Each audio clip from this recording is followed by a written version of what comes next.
సైన్స్ను చూపించి ప్రకటించవచ్చు. వా వేసేసాడు. సైన్స్ని చూపించి బైబిల్ని ప్రకటించవచ్చు ఎక్కడ ఉందండి అసలు? ఇప్పుడు జాతి వైరం కదా సైన్స్కి బైబిల్కి, ఎట్ట కుదిరిద్ది? హిస్టారికల్ ఎవిడెన్స్ ద్వారా ప్రకటించవచ్చు. హిస్టారికల్ ఎవిడెన్స్ మా వీపీ రెడ్డి చెప్పాడు మొన్న, పడవ దొరికింది, పడవ ఇది వీళ్ళు చెప్పే హిస్టారికల్ ఎవిడెన్స్. ఏసు పంచి దొరికింది, గుడ్డముక్క దొరికింది, ఎట్లా ఉంటాయి హిస్టారికల్ ఎవిడెన్స్.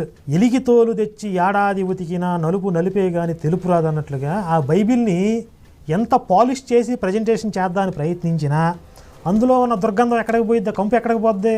లేని దైవత్వాన్ని తీసుకొచ్చి ఏసి కాపాదిద్దామని చూసినా ఎట్లా కుదిరిద్ది అసలు? ప్రకృతి విరుద్ధం కదా ఇది. ఎట్లాంటి ప్రకృతి విరుద్ధమైనటువంటి అధార్మిక మతాలని ప్రచారం చేయడమే ఒక దుర్మార్గం అయితే, మళ్ళీ ఆ అధర్మాన్ని తీసుకొచ్చి వైదిక ధర్మంలో చూపించడం, ఇది వైదిక ధర్మంలో రిఫ్లెక్ట్ అవుతుంది, ఇక్కడ ఉందో చూడండి అని చెప్పి, ఇది ఇంకా పచ్చి పాపం అసలు. ఇప్పుడు గరుడ పురాణంలో ఎన్ని నరకాలు అయితే చెప్పారో అన్ని నరకాలు ఈ పాస్టర్లకు వస్తాయండి నాకు తెలిసి. వీళ్ళు చేసిన పాపానికి అసలు